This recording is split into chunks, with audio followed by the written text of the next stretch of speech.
C'est le président du Rassemblement national. Bonjour à vous, Jordan Bardella. Bonjour. Bonjour, merci d'avoir accepté notre invitation pour évoquer les suites immédiates de cette condamnation, évoquer l'avenir du parti, le vôtre également, Jordan Bardella, et bien sûr celui de Marine Le Pen. D'abord, première question.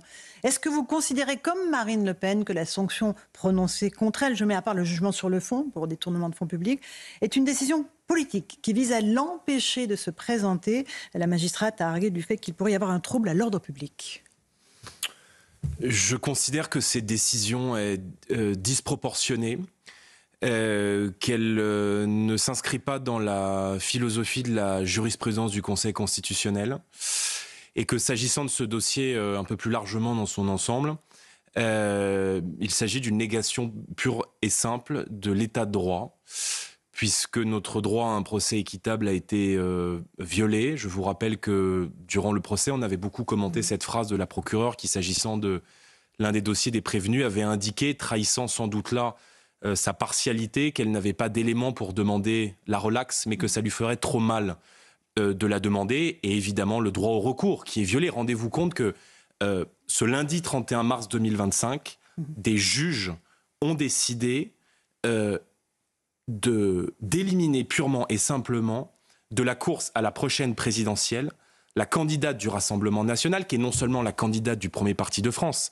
mais qui, dans toutes les intentions de vote record, est non seulement donnée au second tour sans aucun débat, mais en plus présentée et donnée au regard de ces sondages comme la favorite et comme potentiellement la prochaine présidente de la République. Donc les conséquences seront extrêmement lourdes. Est prévue par la loi, Jordan Bardella. Pardon. On va rentrer dans l'intimité de l'exécution provisoire. Mais dans tout état de droit, on a droit précisément à un deuxième degré de juridiction. D'abord, s'il existe des cours d'appel, c'est parce qu'il arrive aux tribunaux de première instance de commettre des erreurs. Et si derrière il existe des cours de cassation, c'est parce qu'il y a possibilité dans le droit français que des erreurs soient commises. Nous sommes non seulement totalement innocents des faits qui nous sont reprochés dans cette affaire, nous parlons là d'un désaccord administratif sur la manière dont travaillent des assistants au Parlement européen. Et en dépit de cela, on prive des millions et des millions de Français de leur candidate naturelle et légitime à l'élection présidentielle. Donc il y a des millions de Français qui, ce matin et qui depuis hier, sont indignés et qui ont le sentiment que des juges ont décidé de manière disproportionnée, de manière politique et de manière partisane d'entraver la grille de départ de la prochaine élection présidentielle. Depuis hier et le prononcé des peines, les mots utilisés par votre camp et au-delà d'ailleurs sont forts. Vous venez à l'instant de parler de négation de l'état de droit. Vous avez dit hier que la démocratie française a été exécutée. À vos yeux, que vivons-nous? Que vivez-vous précisément? Comment vous caractérisez ce basculement? Et est-ce que vous faites un lien avec ce qui s'est passé et ce qui se passe en Europe, notamment avec ce qui s'est passé en Roumanie avec le candidat et le favori également qui a été empêché? D'abord, on a rarement vu une motivation aussi politique.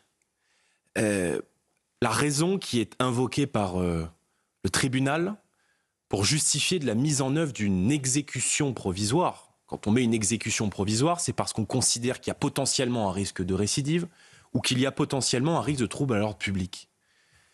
Le tribunal ne parle pas du tout de cela. Le tribunal fait un lien direct avec la prochaine élection présidentielle. La justification de cette exécution provisoire, que les Français m'entendent bien ce matin, a été dit dans les termes suivants. Si Marine Le Pen est élue présidente de la République dans quelques mois, et qu'elle a été condamnée en première instance, on ne parle pas d'une condamnation définitive, on parle d'une condamnation en première instance pour ce désaccord administratif avec le Parlement européen, il y aurait un risque de trouble à l'ordre public. Donc, je veux dire, on ne peut pas faire plus clair comme motivation politique, comme jugement partial et comme décision qui est une décision partisane. Quand on fait de la politique, on n'est pas au-dessus des lois, mais on n'est pas non plus en dessous. Et il y a des millions de gens qui, ce matin, ont le sentiment que Marine Le Pen a été jugée avec cette violence et cette brutalité, non pas comme une justiciable comme une autre, mais parce qu'elle est Marine Le Pen et parce que son tort est d'être aujourd'hui en capacité de mener le camp national à la victoire. Donc oui, il y a un climat. Et je dis aux Français qui nous écoutent ce matin, je dis plus largement aux Français qui nous écoutent ce matin que tout sera fait pour nous empêcher d'arriver au pouvoir.